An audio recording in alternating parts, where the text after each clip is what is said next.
Hello दोस्तों, तो स्वागत है आपका आपके YouTube चैनल होम प्रोडक्ट्स में। तो आज हमारा जो टॉपिक होने वाला है वो है how to set the distributor price, wholesale price, retail price and MRP of your product. तो इस बारे में हम बात करेंगे और बने रहिए चैनल में और लाइक एंड सब्सक्राइब का बटन दबा दें। तो अभी मजा आएगा ना भिड़ो माल की दे रहे। आगे हम बात करते हैं दोस्तों।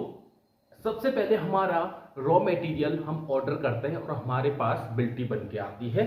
जैसे ये रॉ मटेरियल की सारी हमारे पास बिल्टी बन के आ जाएगी। अब इसमें दो प्राइस होंगे दोस्तों। एक तो हमारा जो है हमारी क्वांटिटी के हिसाब से आपको रेट क्या है और उसके ऊपर 18% जीएसटी लगी होगी या फिर 5% जीएसटी, जो भी आपने रॉ मटेरियल यूज किया है उसके बाद लगा होगा आपका भाड़ा। ठीक है, आपके यहां तक का ट्रांसपोर्ट का भाड़ा। तो आप क्या करेंगे कि रेट जो आपके रॉ मटेरियल के आए हुए हैं, ठीक है, उसमें भाड़े को ऐड करेंगे। हर मटेरियल का ऐसे ही करेंगे। ठीक है, अब जो आपको फॉर्मूलेशन है उसके हिसाब से 100 किलो की फॉर्मूलेशन आपने बनाई और इसका इसी जो आपका बिल है, बिली के अंदर आपने क्या करना है, जैसे सोडियम मेटासिलिकेट है ना, तो 34 रुपी पर केजी हमें मिला है। ठीक है, तो इसको प्लस आपको फॉर एग्जाम्पल 5 रुपया भाड़ा पड़ा या 3 रुपया भाड़ा पड़ा, अगर मेरे यहाँ 6 रुपए भाड़ा पड़ा है तो 34 प्लस है 40 रुपए किलो सोडियम मेटासिलिकेट मेरा पड़ जाएगा। तो इसके अंदर आप 40 रुपए किलो लिख दोगे। ओके, ऐसी एसिड सर्दी में ऐसे ही और मटेरियल में कर लेंगे। जीएसटी को इसमें न जोड़े। समझ में आ गया। अब आपका 100 किलो का बैच बना तो आप समझें कि अगर आपका 10 किलो पड़ रहा है सोडियम मेटासिलिकेट तो मतलब कितनी का हो गया, 400 रुपए का। 40 रुपए का 1 किलो पड़ा था तो आपका 10 किलो हो जाएगा 400 रुपए का। इसी तरीके से आप क्या निकालेंगे, सारे रॉ मटेरियल की रॉ मटेरियल कॉस्ट निकालेंगे। That is called RMC। ये रॉ मटेरियल की कॉस्ट है। ठीक है दोस्तों, अब सारे रॉ मटेरियल की कॉस्ट कुछ आ गई है आपकी। ठीक है, रॉ मटेरियल की कॉस्ट आने के बाद आप क्या करोगे, जैसे मैं आपको एक एग्जांपल बताता हूं। जैसे रॉ मटेरियल की कॉस्ट आ गई 20 रुपया। ठीक है, 20 रुपए पे अब ये केवल क्या है, रॉ मटेरियल कॉस्ट है। इसमें अब आप क्या करोगे, लेबर कॉस्ट जोड़ोगे। फॉर एग्जाम्पल 2 रुपए किलो मुझे लेबर कॉस्ट पड़ जाता है तो 2 रुपए मेरी हो गई लेबर कॉस्ट। कितनी का हो गया प्रोडक्ट, 20 2 22 रुपए का। फिर मेरी 1 रुपए की या 50 पैसे की इलेक्ट्रिसिटी पड़ गई, मैंने 1 रुपए मान लिया है आपको समझाने के लिए। तो अब हो गया प्रोडक्ट 23 रुपए का। फिर आपने रैपर या पैकेजिंग, 1 रुपए की आपका रैपर पैकेजिंग या 2 रुपए आपका जो भी होता है, मैं 1 रुपए जोड़ रहा हूं तो 1 रुपए की आपका रैपर पैकेजिंग और प्लस 5% आपने प्रॉफिट यहां पे जोड़ दिया। मैं यहां पे अप्रोक्सीमेट ले लेता हूं कि यार 2.5 रुपए मैंने अपना प्रॉफिट जोड़ दिया है। तो ये मेरा प्रोडक्ट हो गया 20 2 22 23 24 25 26 रुपए 50 पैसे का मेरा प्रोडक्ट हो चुका है। क्या बात समझ में आ रही। अब 26 रुपए 50 पैसा मेरी कॉस्ट आई। इसके बाद आपने क्या क्या जोड़ना है, रॉ मटेरियल कॉस्ट निकालनी है सबसे पहले, फिर उसमें लेबर कॉस्ट डालेंगे, इलेक्ट्रिसिटी डालेंगे, रैपर पैकेजिंग डालेंगे, फिर प्रॉफिट डालेंगे। इसके बाद इसके ऊपर जो भी प्रोडक्ट के ऊपर जीएसटी लगती है फिर जीएसटी डालें। 18% जीएसटी इसके ऊपर आप ऐड कर देंगे। 18% जीएसटी करने के बाद आपका ये बन गया फैक्ट्री आउट। ये आपका फैक्ट्री के आउट हो गया है। कितने रुपए में, 26 रुपए 50 पैसा प्लस जीएसटी।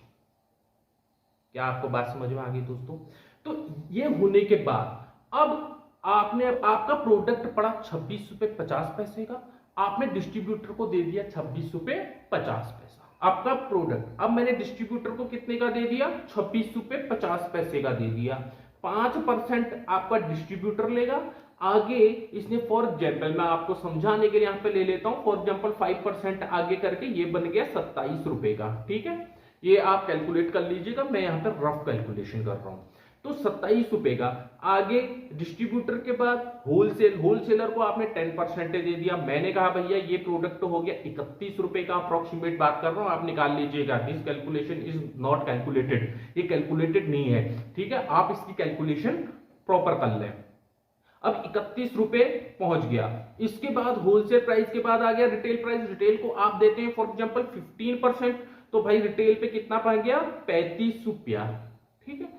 तो ये 35 रुपए पे आपका पहुंच गया है रिटेल पे, ठीक है, 35 रुपए प्लस जीएसटी। अब रिटेल पे आप जीएसटी नहीं लेते होगा तो 35 रुपए प्लस जीएसटी आप मान लीजिए यहाँ पे 18%, 9 रुपए, 9 का मतलब 7 रुपए और जोड़ लो तो 45, 5, 42 रुपए फॉर एग्जाम्पल पहुंच गया, ठीक है। रिटेल पे पहुंच गया 42 रुपए। अब 42 पे पहुंच गया, आप देखें कि रिटेल को 15% अभी देना है, तो इसमें 15% ऐड करके आगे निकाल दो। तो 42 रुपए से मैंने कहा भैया 50 रुपए में रिटेल को दे दूंगा। आगे रिटेल पे आगे बेचेगा, ठीक है। रिटेल प्राइस 15% देके एमआरपी सेट हो गई, तो 50 रुपए मैंने यहां पे एमआरपी सेट कर दी प्रोडक्ट की। तो फिर से रिवाइज कर रहा हूं,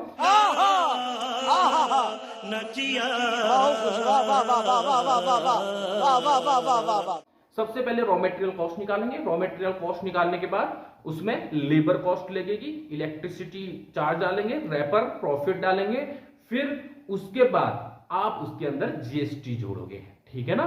तब आप प्राइस आगे करें। आप टोटल जीएसटी के साथ बताएं प्राइस को या फिर जीएसटी के अलग से बताएं। तो आई होप कि आपको समझ में आ गया होगा कि किसी प्रोडक्ट का एमआरपी, डिस्ट्रीब्यूटर प्राइस या फिर wholesale price, retail price, MRP कैसे सेट करें हम। तो यार इसके बाद आप देखें कि अगली चीज यहां पे आती है कि मैंने कई सारे आप लोगों से बात होती है, मेरी ये कमेंट्स वगैरह आते हैं आपके, तो उसमें आप लोग कहते हो यार सर अभी बात हुई थी, लास्ट कमेंट मैंने पढ़ा था और मेरी बात हुई थी सर से लास्ट टाइम, आपसे एक सब्सक्राइबर से मेरी बात हुई थी, तो उन्होंने कहा यार मेरे फॉर्मुलेशन में सर मुझे अगर 28 रुपए का इस क्वालिटी का डिटर्जेंट पड़ जाता है तो मैं 30 रुपए में आराम से सेल कर पाऊंगा। आप बिजनेस नहीं कर पाओगे,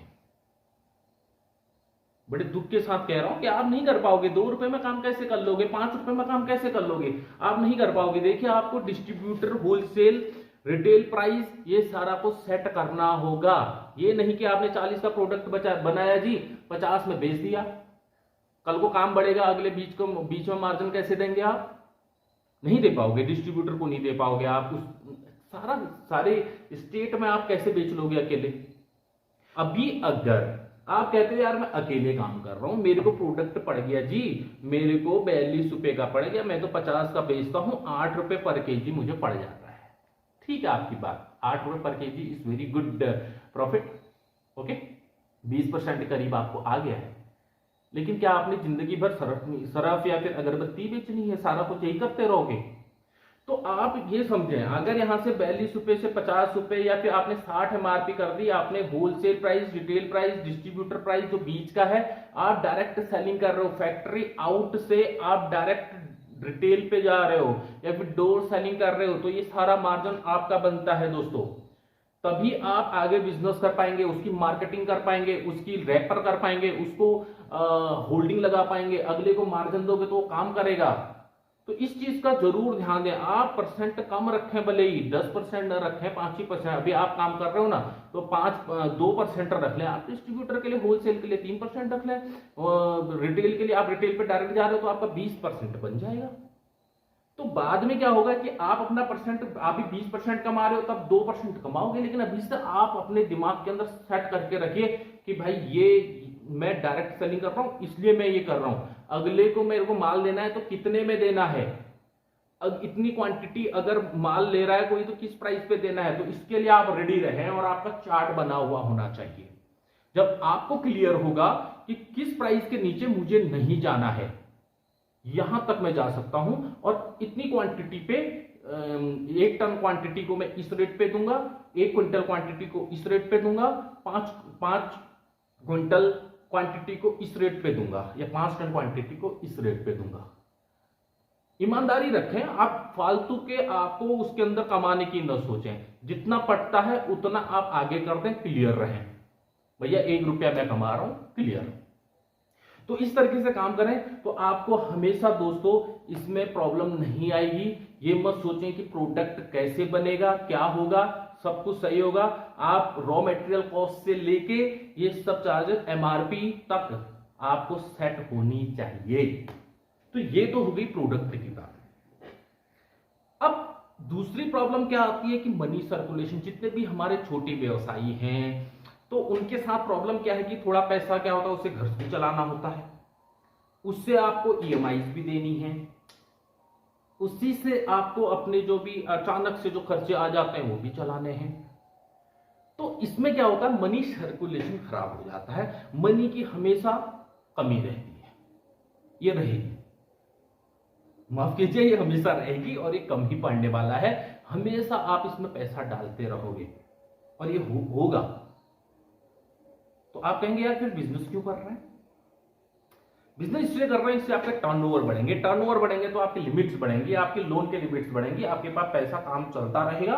लेकिन चेंज कब आएगा वो समझे। हम किस दिन के लिए काम कर रहे हैं? हम ये 8 रुपए 5 रुपए के लिए काम नहीं कर रहे हैं। हम किस लिए काम कर रहे हैं? दो चीजें हमको बचा सकती हैं। एक, धीरे धीरे हमारा वॉल्यूम बढ़ा, वॉल्यूम बढ़ा तो हमने रॉ मटेरियल सीधे जहां से सोर्स से है वहां से उठा लिया। जब वॉल्यूम वहां से हमारी बड़ी आएगी, जहां पे आपका 1 बोरी 2 बोरी आ रहा है वहां पे ट्रक आ रहा है, वहां तक तुम्हें जाना है, पूरी चेन बनी होगी, वहां से आपके पास रॉ मटेरियल सीधे करके बोगी से आ रहा है ट्रेन से, और उससे आप उतार रहे हो तो ऑब्वियस सी बात है वो आपका प्रॉफिट बनेगा। तब तक आपको चलाना होगा। दूसरा, एक तो यहां से आपका प्रॉफिट बन सकता है 5-6 साल बाद, 10 साल बाद, हो सकता है जितना भी टाइम लगे आपको, यहां से आपको रियल प्रॉफिट बनाएंगे। लेकिन आप छोटे में ही काम करते रहोगे, 8 रुपए कमाना है, 5 रुपए कमाना है, तो उस स्टेज तक आप नहीं पहुंच पाएंगे। अभी से प्राइस सेट करना इसलिए कह रहा हूं कि मैं जरूरी है। मजा आया। अभी जैसे हमारा सॉल्ट है, आप गुजरात से मंगाइए ना, ठीक है, सिसलरी है कोलकाता से, वेस्ट बंगाल से मंगाइए, डायरेक्ट मैन्युफैक्चर से मंगाना पड़ेगा। लेकिन अभी नहीं मंगा सकते ना, इन फ्यूचर दिमाग के रंगे रखिए कि वहां काम करना है आपको। सोप स्टोन पाउडर यूज करना है या डोलोमाइट यूज करना है, देखे ना रेट क्या है, इंडिया मार्ट का बता रखा मैंने रेट क्या है, 1 रुपए 1.5 रुपए का रेट है। आप राजस्थान से उठाइए, अलवर से उठाइए, लेकिन वहां तक पहले वॉल्यूम चाहिए ना मुझे। वॉल्यूम कहां से आएंगे? काम करके आएंगे। तो वहां तक आपको चलते रहना पड़ेगा, कंटिन्यूटी बनाए रखने की पड़ेगी धीरे धीरे। ये नहीं 4 दिन काम किया 5वें दिन बंद कर दिया, ये नहीं, कंटिन्यूटी बढ़ाते रहनी पड़ेगी, ग्राफ बढ़ाते रहना पड़ेगा। वो स्टेज आएगी तो आप कमा लेंगे, अच्छा कमाएंगे। जिस कमाने के लिए जिस ड्रीम के साथ आप यहाँ पे आए हैं वो आएगा, लेकिन टाइम लगेगा, तब तक पेन है, तब तो मनी सर्कुलेशन में प्रॉब्लम आने वाला है। तो काम बंद ना हो उसके लिए क्या चाहिए? Money circulation. तो मनी सर्कुलेशन आपको बनाए रखना जरूरी है, जैसे ही होता है वैसे बनाए रखें और पेशेंस बनाए रखें। होगा, टाइम लगता है, सिस्टम बनाने में टाइम लगता है, वो सिस्टम आने में टाइम आपको बनाना पड़ेगा। दूसरा हम निकल सकते हैं, एक तरीका और है। एक तरीका क्या है कि आपने, फॉर एग्जांपल मैं डिटर्जेंट पाउडर बनाता हूं, आप कुछ और बनाते होंगे, चाय बनाते होंगे, अगरबत्ती बनाते होंगे, या इस चैनल के थ्रू जितने भी लोग हैं ज्यादातर डिटर्जेंट वाले ही हैं। तो डिटर्जेंट आपने बनाते बनाते, फॉर्मुलेशन पे काम करते करते एक ऐसा फॉर्मुलेशन आपको पता लग गया या फिर बना दिया कुछ ऐसा शॉर्टकट कि आपके प्रोडक्ट की प्राइस 1/3 हो गई। निरमा वॉशिंग पाउडर सुना होगा सर, तो उसमें क्या था, 12 रुपए का सर्फ एक्सल आता था, उसी चीज को 4 रुपए पे उन्होंने 3 साल रिसर्च की थी, 4 रुपए पर केजी उन्होंने बेच दिया था। R&D करे वहां पे, थोड़ा गूगल पे मार के देखे, 4 रुपए में प्रोवाइड करा दिया था। क्यों नहीं मिलेगा भाई, उसमें भी प्रॉफिट कमाते थे वो। तो ये कैसे हुआ? रिसर्च करने से। धीरे धीरे आप रिसर्च करते रहेंगे, कुछ खचर पचर करते रहेंगे, कुछ इधर से उधर मिलाया, कुछ चेंज किया, कस्टमर से आप रिव्यू लेते हैं। अभी बिजनेस ही चल रहा, अभी हम कस्टमर के पास गए, उसने कहा भैया ये प्रॉब्लम है, झाग नहीं है, उसने कहा भैया चिकनाई नहीं है, उसने कहा ये है, मैं दिमाग लगाऊंगा कैसे होगा, कहीं से प्रोडक्ट लूंगा, सैंपल वैल्यू, अगर वहां से मेरा काम बनता है, धीरे धीरे धीरे आपका प्रोडक्ट A1 हो जाएगा। वहां से मैंने प्राइस भी देखना है, तो मार्केट प्राइस में तो मेरे कंपटीटर चल रहे हैं उससे ज्यादा ना हो। तो एक दिन R&D में होते होते आपका वहां से भी गेम बन सकता है, बहुत अच्छे वॉल्यूम का बन सकता है। तो ये 2 तरीके हैं दोस्तों। तो जब आपका बिजनेस बहुत अच्छी तरह रन होगा। तो मैंने आज दो चीजों पे डिस्कस किया, एक तो how to set a distributor wholesale and retail price MRP, और लेबर कॉस्ट इलेक्ट्रिसिटी कैसे उसको सेट करना है। दूसरा हमने डिस्कस किया कि इसको कैसे बनाए रखें, धैर्य बनाए रखें, पेशेंस इज मस्ट। दूसरा, उन वैल्यूज के लिए हमेशा दिमाग के रखें कि मैंने बहुत बड़ी चेन बनानी है, एक सिस्टम बनाना है। जब सिस्टम ना, एक आप बिजनेस को एक ये सिस्टम बना के सोचिए कि मैंने सिस्टम के अंदर 100 रुपए डाला और उसने मेरे को 110 रुपए बना के दे दिया। इसके अलावा बीच में जो ये चाय सरफ ये सब कुछ है, कुछ भी प्रोडक्ट हो सकते हैं। Is it clear to you? मैंने सरफ पकड़ा, आप कुछ और पकड़ सकते हैं, आप पेन पकड़ सकते हैं, आप कोई भी चीज है। तो ये हमारा एफएमसीजी के अंदर इतना सी बात सोचे कि 100 रुपए लगा के 110 कैसे होगा। अभी सिस्टम नहीं बनाया तो मैं उसको सिस्टम को क्लियर करने के ऊपर काम दूंगा। फिर आप वॉल्यूम डालेंगे, फिर तो करोड़ रुपया डालोगे तो 1 करोड़ 10 लाख रुपया सिस्टम से बाहर आएगा। तो ये मेंटालिटी बना के आप चलिए तो जरूर सक्सेस आएंगे। जय हिंद दोस्तों, thank you very much to see my video.